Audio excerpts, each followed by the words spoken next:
Ex-Muslim, Sanghi Muslim, Krisanghi Muslim, Sanghi Echil Tinnu, Jivikum ex-Muslim, Sanghi Kai Vai Thalam Madikum, Sanghi Kai Thuni Poki Kanikim, Sanghi Kai Thal.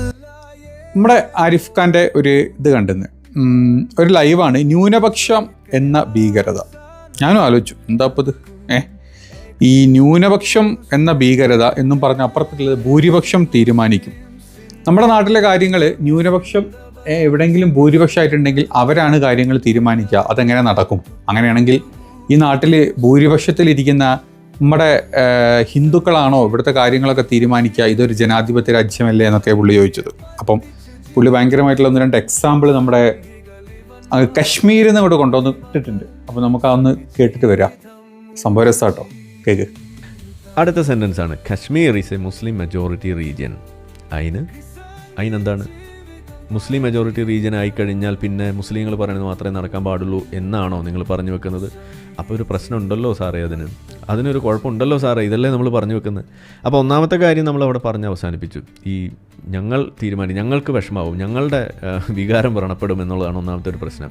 അത് ഞങ്ങൾ ഔട്ട്റീജിയസ് ആയിട്ട് കാണുന്നു. രണ്ടാമത്തെ പ്രശ്നം ഇതാണ്, ഇത് ഏറ്റവും വലിയ പ്രശ്നമാണ്. ഇതിനെതിരെ സംസാരിക്കാൻ ഇവിടെ BJPക്ക് സാധിക്കുന്നുണ്ടോ? ഇതാണ് നമ്മളുടെ ചോദ്യം. അപ്പോൾ those involve should be immediately held accountable. എന്തിനു വേണ്ടിയിട്ട്? അവിടെ മുസ്ലിം മെജോറിറ്റി ആയ ഒരു സ്ഥലത്ത് അവർക്ക് യോജിക്കാത്ത എന്തോ ഒരു സംഗതി ചെയ്തതിൻ്റെ പേരിൽ അവർ അക്കൗണ്ടബിൾ ആകണം. എന്തിനു വേണ്ടിയിട്ട്? Such obscenity in the name of tourism promotion will not be tolerated in Kashmir. ഇതാണ് പറഞ്ഞു വെക്കുന്നത്. അപ്പം ഇവിടെ വാക്ക് നിങ്ങൾ കേട്ടു, ഇത് മുസ്ലിം മെജോറിറ്റി സ്ഥലമാണ്. ഇവിടെ ചില കാര്യങ്ങളൊക്കെ നിങ്ങൾ ശ്രദ്ധിക്കണം, ഇവിടെ ചില രീതികളൊക്കെ നിങ്ങളുണ്ട്, അത് നിങ്ങൾ ഫോളോ ചെയ്യണം എന്നല്ലേ ഈ പറഞ്ഞു വെക്കുന്നത്. അപ്പോൾ ഈ ഭൂരിപക്ഷം തീരുമാനിക്കുമെന്ന് പറയുന്ന ഒരു സംഭവം, ഇത് ഇപ്പോൾ നമ്മൾ കശ്മീരിൽ മാത്രം പറഞ്ഞു കേട്ടൊരു സാധനമൊന്നുമല്ല. ഈ വാർത്ത പങ്കുവെച്ച് അതിൻ്റെ ചില സംഗതികളൊക്കെ വന്നപ്പോൾ അവിടെ നമ്മളുടെ ലോക്കൽ മദ്രസ ജീവികൾ അവരെന്താ പറഞ്ഞത്? മുസ്ലിം ഭൂരിപക്ഷ മേഖലയാടെ അത് റമദാൻ മാസത്തിൽ അത് അവിടെ പറ്റില്ലെന്ന് നാട്ടുകാർ പറഞ്ഞു. അത് വലിയ പ്രശ്നമായി. ഇതിൽ നിനക്കെന്താടാ സങ്കടം എന്നാണ് ചോദിക്കുന്നത്. അപ്പോൾ ഒരു മുസ്ലിം മെജോറിറ്റി ആയിട്ടുള്ള ഒരു സ്ഥലത്ത് ഒരു കാര്യം മുസ്ലിങ്ങൾ സ്വന്തമായിട്ട് തീരുമാനിച്ച് അത് ഹിന്ദുക്കളുടെ തലയിലേക്ക് അടിച്ചേൽപ്പിച്ചാലും അതിലെന്താടാ കുഴപ്പമെന്നാണ് ചോദിക്കുന്നത്. അതിലെന്തിനാടാ നിനക്ക് സങ്കടം എന്നാണ് ഈ ചോദിക്കുന്നത്. മലയാളത്തിൽ, പച്ച മലയാളത്തിൽ ചോദിച്ചത് അതാണ്. അതിന് അനക്കെന്താ? ഞാനും ചോദിക്കട്ടെ, അതിന് അനക്കെന്താ? അപ്പോൾ ഈ ആലോചിക്കുന്നുണ്ടാവില്ലേ, എന്തിനാണ് ഇപ്പം അനക്കിപ്പോൾ എന്താ പ്രശ്നം അല്ലേ? ഞാനിപ്പോൾ എന്തിനാണ് ചോദിക്കുന്നത്? അതായത് കശ്മീരിൽ റമദാൻ മാസം ആയതുകൊണ്ട് അവിടെ ഈ ടൂറിസ്റ്റുകൾ ഒരുപാട് വരണ്ട. അതായത് അവർ വരുമ്പം ടൂറിസ്റ്റുകളാണ്, അവരുടേതായിട്ടുള്ള വേഷവിധാനങ്ങളിലൊക്കെ അവർ വരിക. അപ്പം ഈ റമദാൻ മാസത്തിൽ ഞങ്ങൾ സമ്മതിക്കില്ല എന്നാണ് കാശ്മീരിലുള്ള ഏതോ ഒരു ജനപ്രതിനിധി പറഞ്ഞത്. അതിനെന്താ? ഇന്ത്യ മഹാരാജ്യം, ഒരു മതേതര രാജ്യം, എല്ലാ മതങ്ങളും താമസിക്കുന്ന ഈ ഒരു രാജ്യം, അവിടെ റമദാൻ മാസം ആയിക്കോട്ടെ, അവിടെ ഓണായിക്കോട്ടെ, വിഷു ആയിക്കോട്ടെ, ശിവരാത്രി ആയിക്കോട്ടെ, ഹോളി ആയിക്കോട്ടെ, എന്ത് തേങ്ങ വേണമെങ്കിലും ആയിക്കോട്ടെ, അവിടുത്തെ കാര്യങ്ങൾ നടക്കട്ടെ അല്ലേ? അപ്പോൾ എന്തിനാണ് നമ്മൾ റെസ്ട്രിക്ഷൻ ചെയ്യുന്നത്? എനിക്ക് പറഞ്ഞ മുസ്ലിം നേതാക്കളോട് ഞാനും ഇത് തന്നെ ചോദിക്കുന്നത്. അതിന് എന്താ കുഴപ്പം? കാശ്മീരിൽ അവർ വരട്ടെ. എൻ്റെ പേര് എഴുത്തുന്ന സ്ഥലമൊന്നുമല്ലല്ലോ കാശ്മീർ. അവിടെ നീ നോമ്പ് നോറ്റോ നിൻ്റെ വഴിക്ക് നടന്നോ, അതിന് കുഴപ്പമൊന്നുമില്ല. നമ്മുടെ ആരിഫ് ചോദിച്ചത് സത്യമായിട്ടുള്ള കാര്യമാണ്. പക്ഷെ ആരിഫിനൊരു പ്രശ്നമുണ്ട്. ആരിഫ് ഇങ്ങനത്തെ ചോദ്യങ്ങൾ മാത്രമേ ആരിഫ് കാണുന്നുള്ളൂ. അതായത് കാശ്മീരിൽ മുസ്ലിങ്ങൾ 65% ഉണ്ടെങ്കിൽ മുസ്ലിങ്ങൾ ഇങ്ങനെ പറയാം, അതേപോലെ ഹിന്ദുക്കൾ നമ്മുടെ രാജ്യത്ത് മൊത്തം എന്ത് പറഞ്ഞാലോ എന്ന് ആരിഫ് ചോദിച്ചു. ഞാൻ അതേ ചോദ്യം തന്നെ ആരിഫിനോട് ചോദിക്കുന്നത്. കഴിഞ്ഞ സമ്പല്ല് ഹോളി വരാൻ പോകുന്നുള്ളൂ, അടുത്ത ആഴ്ച ഹോളി വരാൻ പോവുകയാണ്. ഹോളി ദിനം ഒരു വെള്ളിയാഴ്ച. അപ്പം നമ്മുടെ യോഗി അടക്കം അവിടുത്തെ പോലീസ് മേധാവി വരെ പറഞ്ഞിട്ടുണ്ട്, ഈ പറഞ്ഞ വെള്ളിയാഴ്ചയൊക്കെ വർഷത്തിൽ 12 വെള്ളിയാഴ്ചകൾ വരുന്നുണ്ട്. ഒരു ജുമാ അങ്ങോട്ട് സ്കിപ്പ് ചെയ്തേക്കണം. ഹോളിയാണ് അന്ന് ജുമാക്കാരും പുറത്തിറങ്ങരുത്, മുസ്ലിങ്ങൾ പുറത്തിറങ്ങരുത്. കാരണം എന്താ? അവിടെ ഹിന്ദു മെജോറിറ്റി ഉള്ളത്. അപ്പം അതെന്താ? എൻ്റെ ആരിഫ് ഇത് കണ്ടില്ല? മുസ്ലിങ്ങൾ മെജോറിറ്റി ഉള്ള ഒരു സ്ഥലത്ത് മുസ്ലിങ്ങൾ എന്തെങ്കിലും അഭിപ്രായം പറഞ്ഞാൽ മാത്രമേ നമ്മുടെ ആരിഫ് കാണുള്ളൂ. ഇത് കണ്ടില്ലേ? എന്താ ആവശ്യം? എന്താ ഹോളി ആഘോഷിക്കുന്ന ഒരാൾ ആഘോഷിച്ചോട്ടെ, ഇപ്പുറത്ത് ജുമാ പോകുന്ന ഒരു ജുമാക്ക് പോക്കോട്ടെ. ഇന്ത്യ എന്നും ഇന്നലെയും പൊട്ടി മുളച്ച് മോദിജി ഒലത്താം എന്നതിന് ശേഷം പൊട്ടി മുളച്ച പുതിയ രാജ്യം, അല്ലെങ്കിൽ യോഗിജി ഉണ്ടാക്കിയ പുതിയ രാജ്യമൊന്നും അല്ല നമ്മുടെ ഇന്ത്യ.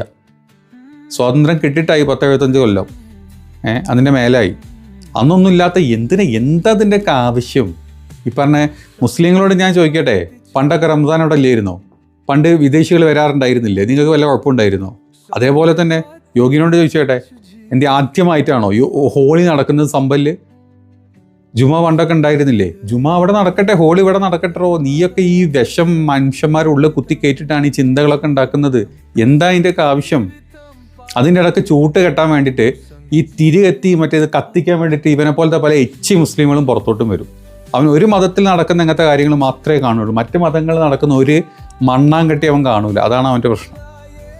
നിങ്ങൾ പറ, ഇവിടെ ഞാൻ പറയുന്നത് അങ്ങ് വിട്ടേക്ക്. നമ്മുടെ യോഗി പറഞ്ഞതിന് സപ്പോർട്ട് ചെയ്യുന്നോ, അല്ലെങ്കിൽ കാശ്മീരിലെ ജനപ്രതിനിധി പറഞ്ഞ് നിങ്ങൾ സപ്പോർട്ട് ചെയ്യുന്നോ, അല്ലെങ്കിൽ അവർ രണ്ടുപേരും പറഞ്ഞത് തെറ്റാണെന്ന് പറഞ്ഞിട്ട് അതിന് ചൂട്ട് കത്തിച്ച് അതിൽ എന്താ പറയുക പുക ഉണ്ടാക്കുന്ന ഈ പറഞ്ഞ എച്ചി മുസ്ലിം പറഞ്ഞതിനെ നിങ്ങൾ സപ്പോർട്ട് ചെയ്യുന്നു? നിങ്ങളതിനെ ആലോചിച്ചിട്ട് പറ. ഇതാണ് നമ്മുടെ നാടിൻ്റെ അവസ്ഥ. ഇങ്ങനത്തെ പലവന്മാർ കുത്തിത്തിരിമ്പുണ്ടാക്കാൻ വരുന്നുണ്ടാ കുഴപ്പം.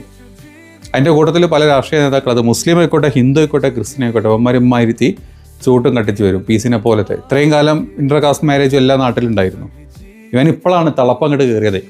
കഴിഞ്ഞ ഒരു കൊല്ലം കൊണ്ടാണ് പി സിക്ക് സമുദായ ബോധം ഉണ്ടായിരുന്നു. സമുദായത്തിലെ പെമ്പിള്ളേർ മറ്റ് സമുദായത്തിൽ അല്ലെങ്കിൽ മറ്റ് മതത്തിലെ ആൾക്കാരെ കെട്ടിക്കൊണ്ടുപോകുന്നതിന് ഇവൻ്റെ മനസ്സങ്ങോട്ട് വിങ്ങി പൊട്ടാൻ തുടങ്ങിയത് കഴിഞ്ഞ ഒരു കൊല്ലം കൊണ്ടാണ്. ഇപ്പം BJP ചേർന്നവരെ. അതിൻ്റെ മുമ്പ് ഒരു വർഷം ആർക്കും ഉണ്ടായിരുന്നില്ല. ഈ SDPIൻ്റെ സദസ്സിൽ പോയിട്ട് ഖുറാൻ വരെ ഓതിയ നാറിയാണ് നമ്മുടെ PC. അതായത് അതിനെ സപ്പോർട്ട് ചെയ്തിട്ട് നമ്മുടെ ആരിഫ് മോൻ ഇന്ന് ഭയങ്കരമായിട്ട് ജനം TV ഘോരം പ്രസംഗിക്കുന്നതിനെ കണ്ടിരുന്നു. Ex-Muslim, Sanghi Muslim, Krisanghi Muslim.